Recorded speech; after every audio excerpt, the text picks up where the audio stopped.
ৰাজ্যৰ সাংস্কৃতিক পথাৰখনৰ আগশাৰী তথা জনপ্ৰিয় বেচৰকাৰী শিক্ষা সাহিত্য সাংস্কৃতিক সামাজিক অনুষ্ঠান আৰোহণ আৰ্টিষ্ট গিল্ডে যোৱা ২৪টা বৰ্ষৰ দৰে এইবেলিও লক্ষীৰাম বৰুৱা সদনত দিনজোৰা বৰ্ণাঢ্য কাৰ্যসূচীৰে আৰোহণ আৰ্টিষ্ট গিল্ডৰ ৰূপালী জয়ন্তী বৰ্ষৰ শুভাৰম্ভণি কৰা হয়।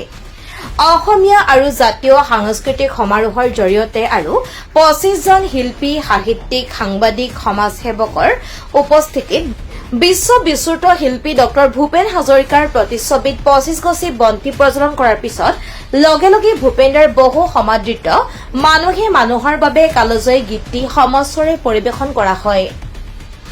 উক্ত অনুষ্ঠানত দুলীয়াজানৰ মঞ্জুৰী গগৈক আৰোহণ যুৱ সাংবাদিকতা বঁটা, ৰামদিয়াৰ সৰস্বতী দত্তক আৰোহণ কৃতি শিক্ষয়িত্ৰী বঁটা, বৰ্ণী গাঁৱৰ যুৱ অভিযন্তা ইফতিকাৰ হুছেইনক আৰোহণ কৰ্ম উদ্যোগী বঁটা প্ৰদান কৰে।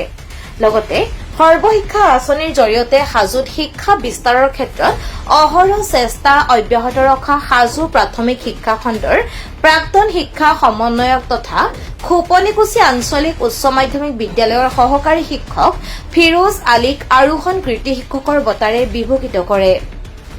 আৰোহণ আৰ্টিষ্ট গিল্ডৰ সভাপতি তথা সদৌ অসম সাংবাদিক সন্থা আজোৰ কামৰূপ জিলা সমিতিৰ সভাপতি দিলীপ নাথে আগধৰা আনুষ্ঠানিক বন্তি প্ৰজ্বলনেৰে শুভাৰম্ভ কৰে জি এম চিৰ বিশিষ্ট চিকিৎসক ডাঃ মৌচুমী বৰঠাকুৰে।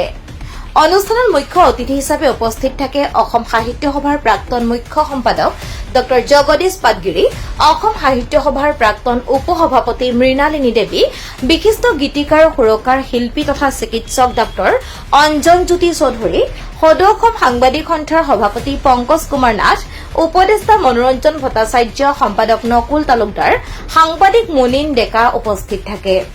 অনুষ্ঠানত হাজোৰ বিশিষ্ট শিল্পী সাংবাদিক মেছৰ আলীয়ে জিকিৰ পৰিৱেশন কৰে। গুৱাহাটীৰ পৰা মেছৰ Ali report PI news.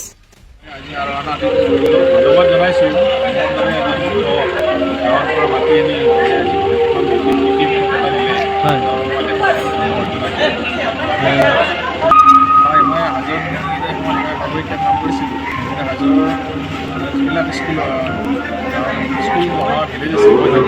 Village স্থাপন কৰি এতিয়া বৰ্তমান পৰ্যায়ত মানে পঢ়ালৈ হৈছে সেইবিলাক মই আগভাগ লৈছোঁ।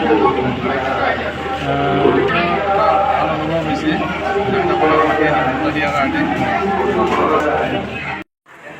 মই এই কথাটো ভবা নাছিলোঁ। আৰোহণ আৰ্টিষ্ট গিলে যে কামটো কৰিলে হয়তো মোৰ ল'ৰাটোৰ নিশ্চয় কিবা কৰ্মদক্ষতা থকাৰ বাবে তেওঁলোকে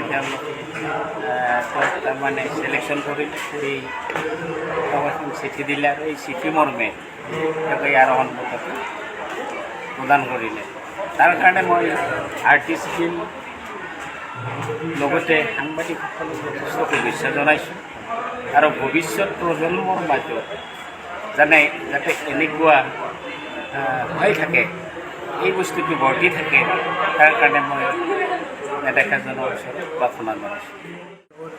জন্মদিনৰ লগত সংগতি ৰাখি আমি আৰোহণ আৰ্টিষ্ট গিল্ডে সুদূৰ ২৪টা বছৰ অতিক্ৰম কৰাৰ পিছত আজি ২৫টা বছৰত ৰূপালী জয়ন্তী বৰ্ষৰ শুভাৰম্ভণি অনুষ্ঠানটি আমি আজি অসম সাহিত্য প্ৰেক্ষাগৃহত অনুষ্ঠিত কৰিছোঁ।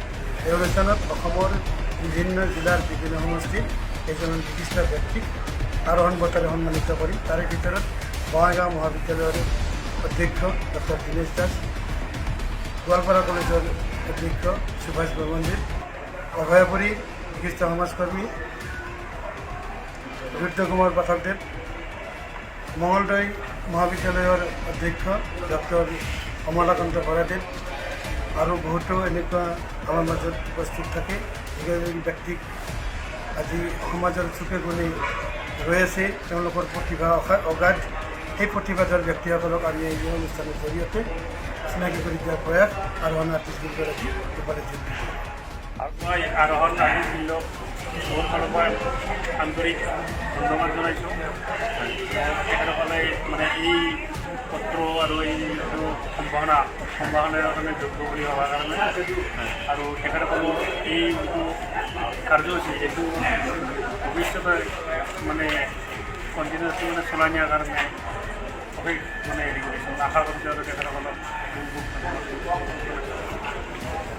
তেখেতসকলে যিটো বঁটা কাৰণে মোক হেৰি কৰিলে মানে ব্যৱস্থা কৰিলে সেইটো আৰু মোৰ কৰ্মপ্ৰেৰণা আৰু ভৱিষ্যতত মানে বহুত মোক মানে ইনস্পায়াৰ কৰিব বুলি মই ভাবিছোঁ মানে